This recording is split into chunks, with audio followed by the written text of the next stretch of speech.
É, meus amigos, eu falo e vocês não acreditam, mas tem opiniões que a pessoa não tem o direito de ter. Simples assim. E que são opiniões erradas. Ponto. Nunca pensei em ser perfeito, mas vou correr pelo direito.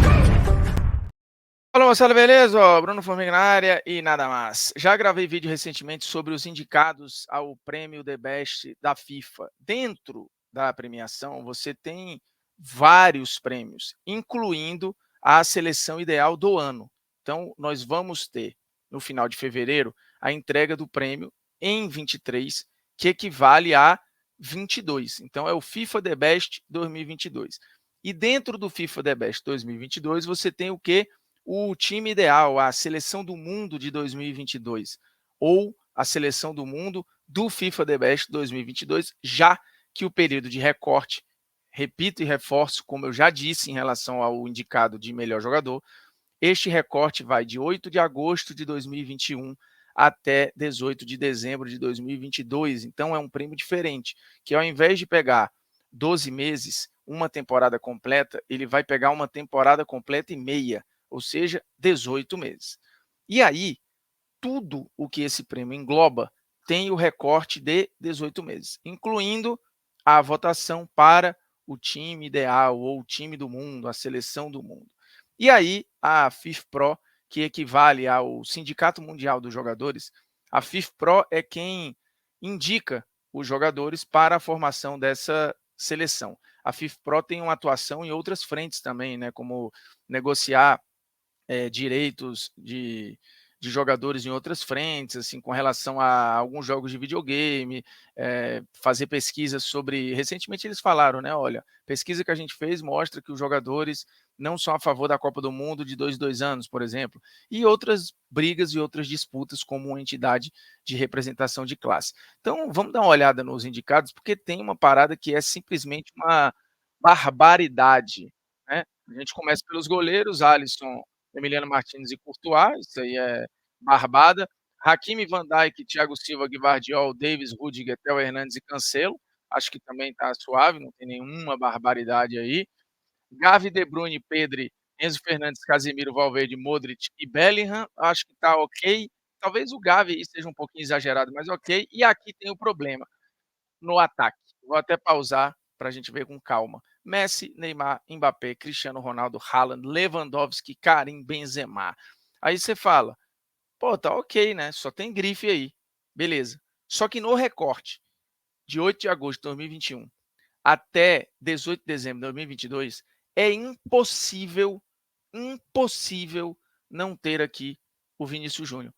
Impossível, mas aconteceu. Vou explicar como é que se chega a essa lista, porque aqui a gente tem 23 indicados. Essa lista de 23 indicados começou no ano passado.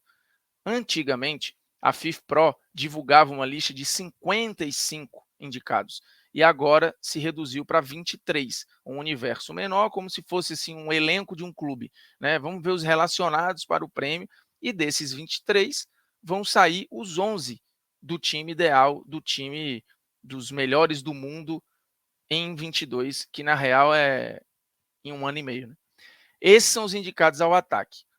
E aí realmente é uma barbaridade você não ter o, o Vinícius Júnior. Outros caras que jogaram muito não estão aqui, é compreensível que não estejam. Sim, por exemplo, o Nkunku jogou uma barbaridade. Em parte desse recorte, o Salah foi muito bem, o Mané foi muito bem, mas eu acho que na disputa, o Messi vai ter que estar, não tem jeito. O Neymar, o 22 dele inteiro, é muito bom, o ano é maravilhoso. Em termos de número, desempenho, entrega individual, não tem como. O Mbappé esquece, os números são absurdos. O Benzema não tem como. Você está falando desses 18 meses aí, ele teve pelo menos 7, 8 de um auge absurdo, tanto que foi artilheiro da Champions e de La Liga. O Lewandowski entregando um número de gols absurdo, estratosférico. O Haaland, você pode, em termos de ganho coletivo, ele é o que tem menos aqui, né, no sentido de título e tal, mas são números também estratosféricos. E o Cristiano Ronaldo beira o inexplicável aqui, porque realmente a temporada passada dele foi boa. a ponto de eu ter colocado o Cristiano lá num top 10, mas muito mais pelo simbolismo do tamanho do que ele fez, da representatividade daquilo que ele fez, né, da relevância de um cara que salvou o United em vários momentos, a seleção de Portugal e tal, com gols nos acréscimos e tudo. Acho que era muito difícil fazer aquilo. Porém, depois você tem um cara que vira reserva do seu clube, vira reserva da seleção, hoje está jogando no futebol da Arábia e tudo, por mais que a ida dele para a Arábia tenha sido depois, né, do período de votação. Mas mesmo assim, a gente está falando de um cara que na Copa virou reserva, que já foi para a Copa sendo reserva do seu clube. A temporada dele, né, a virada do meio do ano passado para cá, ela é muito ruim e é injustificável. Por outro lado, você tem um cara que ganhou basicamente tudo, sendo decisivo em vários momentos, e como mostra o SofaScore, os números do Vinícius Júnior, assim, coisa de maluco, não tem como, né? Eles fizeram um levantamento específico para mostrar o que o Vinícius Júnior fez no intervalo do prêmio, no período do recorte. 88 jogos, 34 gols e 23 assistências, ou seja, se envolveu aí em 57 gols em 88 jogos, isso para um ponta é um número muito alto. 121 minutos para participar de um gol, 167 passes decisivos, 150 chutes, 195 no gol. Isso é para um ponta, repito, é uma mudança de pontaria, de precisão enormes. 222 dribles, esse número aqui é assustador, liderando todas as competições nesse critério em que ele participou. E sofreu 196 faltas, ninguém chegou nem perto disso aqui no período. 4 títulos fora da seleção ideal da FIFPro, que vai acabar sendo a seleção ideal do FIFA The Best. Precisamos explicar como funciona a votação. FIFPro é um prêmio, como eles falam, dos jogadores para os jogadores. Então, só quem vota é gente do jogo, capitães, jogadores e tal. Eu lembro, já contei essa história aqui, quando eu fiz lá a matéria no Maguari, lá atrás, 2012, que eu joguei, né, profissionalmente durante algum tempo, tive bid, enfim, joguei 6, 7 jogos lá. A gente recebeu a cédulazinha de votação da FIFPro, até porque eu era muito próximo do pessoal lá do sindicato. Cada estado tem seu sindicato, os países têm seus representantes, e todo mundo tem uma vinculação de alguma forma com a FIFPro, que, de novo, a grosso modo representa esse sindicato mundial. E aí você recebe a votação, e a votação ela é livre, você vota ali nos 11 que você considera os melhores daquele período. E aí, dentro de todas as milhares de cédulas, você tira, naquela época e até o ano passado, os 55 mais votados e apresenta essa lista. Dentro dos 55 mais votados, sairão os 11 do time ideal. É assim que funciona. Hoje, isso reduziu para 23, mas o processo continua sendo o mesmo.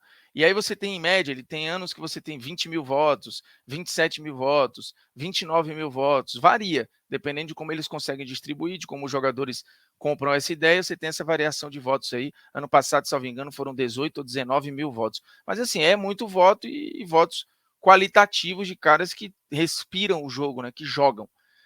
E aí tem muito de jogador que vê pouco jogo, que vai muito pela grife, que vai pelos gols, que vai por jogadores que eles preferem e tal. E aí não dá nem para falar, putz, olha um esquema, é uma sacanagem. É inexplicável? É inexplicável. Mas é um movimento coletivo que não enxergou que o Vini deveria estar entre os 11. É um vacilo, assim. O cara foi pensando nos pontas, aí pensou prioritariamente talvez no Neymar, no Mbappé, e aí foi olhando só para os atacantes, aí colocou um monte de gente no bolo, inclusive aí o Cristiano, que não fazia sentido nenhum, tá aí no bolo. Então depende muito também da época em que os caras recebem a cédula e votam, né? Pode ter sido numa semana ou num mês em que o Cristiano meteu 2, 3 gols, o que ele fez um gol nos acréscimos e que salvou um time, enfim, não dá para saber. O ponto é que o resultado é injusto, porque não faz sentido nenhum o Vinícius Júnior estar fora da lista, nenhum sentido.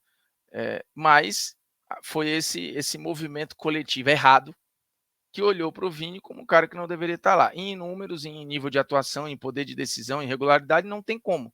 Não tem como. Eu mostrei o levantamento do SofaScore aí, que inclusive o link está na descrição do vídeo, tá? Para você baixar, é 100% de graça. é o melhor lugar para você acompanhar resultados e estatísticas em tempo real, para fazer comparação entre jogadores, se quiser também, tanto no aplicativo quanto no PC, né? Eu gosto muito de usar no PC, para mim é mais prático, mas o aplicativo também ali tem ferramentas exclusivas, inclusive, né? Você vê mapa de ação, faz vários outros tipos de comparativo. Então, cara, não dá, só reforçando aqui, os números são esses, assim. Não dá para esse cara ficar fora com esse nível de entrega individual para ganho coletivo com poder de decisão. Simplesmente não tem como. Não tem como. E o Vinícius ficou fora, dentro desse modelo de votação. Então, no dia lá da entrega do prêmio, vão ser anunciados os 11, são os mais votados, obviamente. Sim, o goleiro mais votado vai estar lá, os 3 zagueiros mais votados, os 4 zagueiros mais votados vão estar lá, os 3 meio-campistas mais votados vão fazer parte do meio-campo, os 3 atacantes mais votados vão fazer parte do meio-campo. Tem jogador, às vezes, que recebe voto no meio-campo e no ataque, e aí ele fica onde ele recebeu mais votos. Se tiver empate entre jogadores, vai para quem teve mais jogos na temporada. Lembrando, por FIFA Pro, você tem que ter um mínimo de 35 jogos para você estar apto a receber votos. E o Vini estava apto a receber votos e não ficou entre os 23. Ele provavelmente deve estar ali no 25, 26, 24, entre os 30, provavelmente, mas não ficou entre os 23. Fosse lá na lista de 55, que era antigamente, fatalmente ele ia aparecer entre os indicados. Mas ele não está entre os 23, é uma loucura, e aí não tem como. Então, independente de como formar esse time, você pode até olhar e falar, putz, um time de grife. Pode ser que o ataque tenha ali Messi, Neymar e Mbappé. Pode ser que seja esse o ataque, pode ser que seja Mbappé, Messi e Haaland, por exemplo. Porque assim, Messi e Mbappé vão estar. Quem é o terceiro, eu não sei. Mas você vai olhar para a grife e vai falar, putz, bom time. Realmente, bom time. Um meio-campo que deve ter Modric, De Bruyne e Casemiro, provavelmente. Uma linha de zaga que pode ter Thiago Silva, Van Dijk. Enfim, só tem gente grande ali. Todo mundo está ali por alguma razão. Mas não tem como, é uma loucura, né? É uma loucura o Vinícius Júnior estar de fora. Monta a sua seleção aqui embaixo, baseado nos indicados, né? Para a gente não zonear a parada. E aproveita aí, se inscreve no canal e um abraço. É nóis.